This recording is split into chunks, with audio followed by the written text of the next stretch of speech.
Bush talks poverty, immigration, and winning. 8 years in exile is a long time. How his first big speech sets him apart from the GOP pack. Plus, Rand Paul and Chris Christie stumble on the vaccine question and have some asking if they're ready for prime time. All I can say is that we vaccinated ours.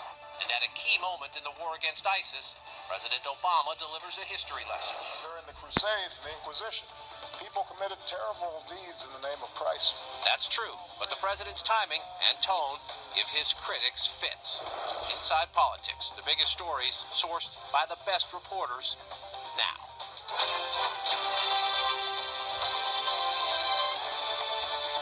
Welcome to Inside Politics. I'm John King. Thanks for sharing your Sunday morning. With us to share their reporting and their insights, Julie Pace of the Associated Press, CNN's Peter Hamby, Nia Malika Henderson of the Washington Post, and Politico's Mike Allen. There are very specific questions in picking a president. Issues of war and peace, taxes and spending, maybe something unique to your state or your family. But first, most voters have a more fundamental test. Is this candidate ready for prime time? I've heard of many tragic cases of walking, talking, normal children who wound up with profound mental disorders after vaccines. Now, Senator Rand Paul's staff had to clean that one up, and then the senator himself tried for a second take. In a statement, he said, quote, "I did not say vaccines caused disorders, just that they were temporally related. I did not allege causation," the senator said. "I support vaccines. I received them myself and had all my children vaccinated." Then with that statement came this. A tweet, and of course a picture of the senator getting a booster shot. That's how we do politics these days. The New Jersey Governor Chris Christie needed some cleanup too. After he made clear, crystal clear, he said he had his children vaccinated, but then he added this. But I also understand that parents need to have some measure of choice in things as well. So that's the balance that the government has to decide. Now, remember, both of these men are getting ready to run for president, and both were asked this question amid a serious measles outbreak in this country. Mike Allen, they stumbled on the vaccine question.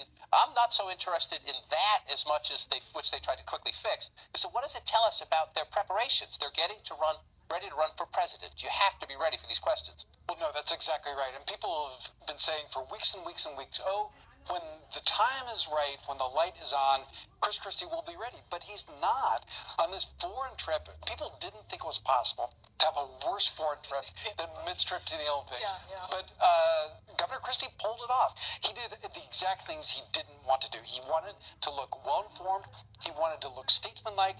And he wanted to not look like a bully. And he came out, and you see him responding to a question from Phil Rucker, your colleague, about ISIS, which he should have welcomed a question on with the other stories that were in the news. And he said, "What part of no questions don't you understand?" That's the old Chris Christie. That's not what he wants to be. And in Rand Paul's case, he has gotten this far in his political career by playing by his own rules. And I kind of sense that he feels like he's a little too good for the process, that he can shush a reporter on national television when she asks him about vaccines, that I can do whatever I want, that play the victim and blame the media. Look, at some point, you have to enact some measure of discipline over what you're saying. Rand Paul has a bad habit of saying one thing in one place and something else in another. And then saying he didn't say it. And then saying he didn't say it. Yeah, Right. that's the problem. Just at a really basic level. I mean, we talk about Mitt Romney and the downfalls of running for president, a couple of times and not doing so well. One of the great things about running for president more than once is you have experience in this. And I think what we saw with these two candidates who are really testing the waters in a serious way for the first time is that they have a risk of being caught off guard by issues that they didn't expect to be talking about. And even in Chris Christie's case, and Rand Paul to some degree, the experience of seeing something that you've been saying in your home state for a while and now suddenly saying it in front of a national audience, it's a much different experience. And understanding the moment, understanding you're speaking at a time when the country is dealing with this outbreak in more than a dozen states now, at a time when you're getting ready to go from exploring to whether you're stepping in. I mean, whether you like it or not, we live in the ages of, you can get asked about boxers or briefs. You're going to get asked questions of war and peace. You want the nuclear football? Anything in today's age. And you saw the other Republicans. I mean, most other Republicans came out and said, "Listen, get your kids vaccinated. This isn't a matter that you want to play around with." So that was an interesting contrast too. Another contrast was in the way they just dealt with the media. Particularly if you looked at Jeb Bush's handling of the media this last week, he took questions. He seemed almost joyous in taking those questions. And then you had Rand Paul and Chris Christie really shut the media down. You have to wonder if Christie, who has actually contrary to what we thought a year ago, making a play for conservatives in Iowa. He went out there and talked to them last week at the Iowa Freedom Summit.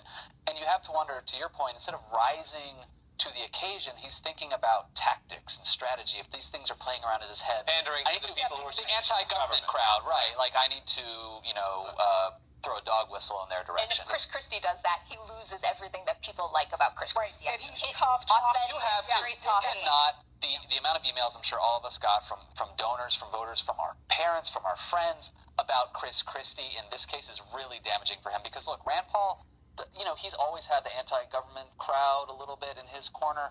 There are mainstream people, crossover voters, donors, center-right people who saw this and were turned off by it in a big way. The lunchtime conversation all around D.C.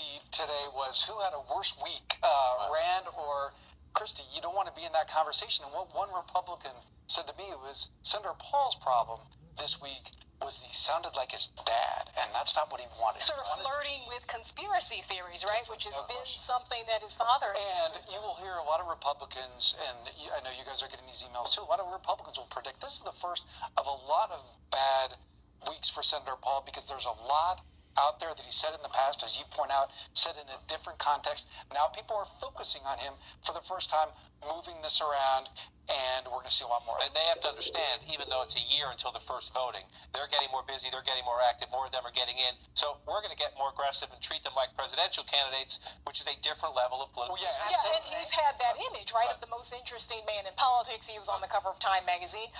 And really, I mean, liberals in some ways talked about Rand Paul as someone who was could possibly change the way the Republican Party looked, but more scrutiny is to come. Peter, do you agree with this? For Rand Paul, he has to make it happen faster than anyone else. If it's going to happen for him, it's going to have to happen soon. Like, he has deadlines at home, and I feel like the clock is ticking faster for him than whether to run for re-election in 2016 and the issues there, right? Yeah, he's got to make that decision soon. And look, he definitely to learn to pivot from the base to start talking to the bigger, obviously all these people are in a Republican primary and they're wary of that, but they do have to be wary of talking to the general American public. And when he went and talked to the Koch brothers, right, the comparison or contrast there between Marco Rubio, suit and tie, and him wearing One thing we hear from Republicans over and over again is we need a morning in America kind of message, a hopeful, future-looking message. Rand Paul, I mean, he does look very low-key at times. He looks dour. He looks combative. He looks like a complainer, a victim. Yeah, and I know these are sort of like process questions. So if Christie and Paul had a bad week, and we'll let the town decide which one had the worst of the bad weeks, Jeb Bush had a pretty good week. The question is, what does he make of it? He gave a speech to the Detroit Economic Club. He said, I'll give you the details later, but he said, I'm a Republican who cares about cities. I'm a Republican who cares about poverty. I'm a Republican who wants to help everybody. He laid out his economic message, but the question for Jeb Bush is, yes, he'd be a strong general election candidate. Can he win the Republican nomination when he's counter to the base on education, counter to the base on immigration, which, listen to this part of the speech where he says, this one should be easy. This should be the lowest hanging fruit, to be honest with you, because this is a huge opportunity. Immigration is not a problem.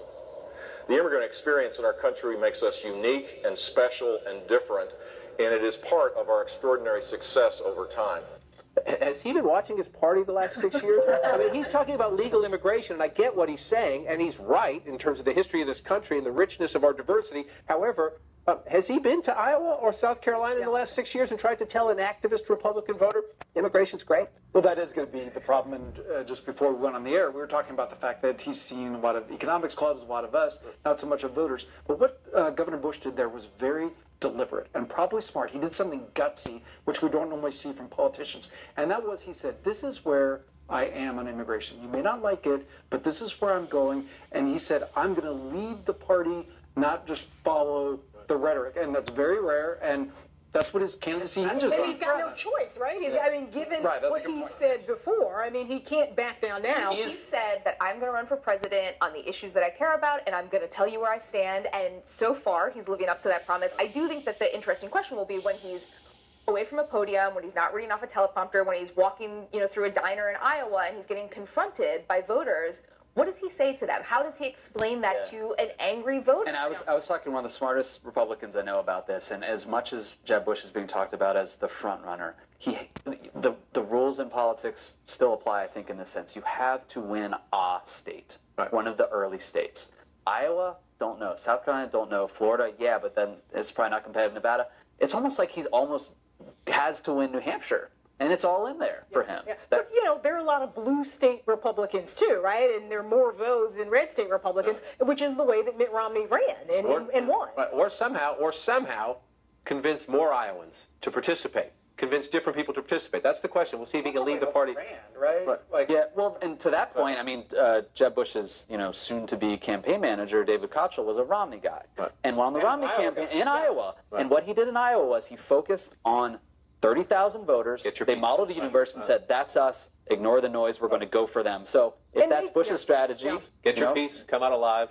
The field starts to winnow. We'll see what happens. That's right. That's a year from now. That's a year. I think that's next month, right? That's a year away, but it was an interesting week. Everybody sit tight. Just ahead, a new polling milestone. You won't want to miss this. And a prayer breakfast history lesson infuriates the president's critics. First, though, politicians say the darndest things, messing with Texas. Congressman Alcee Hastings style.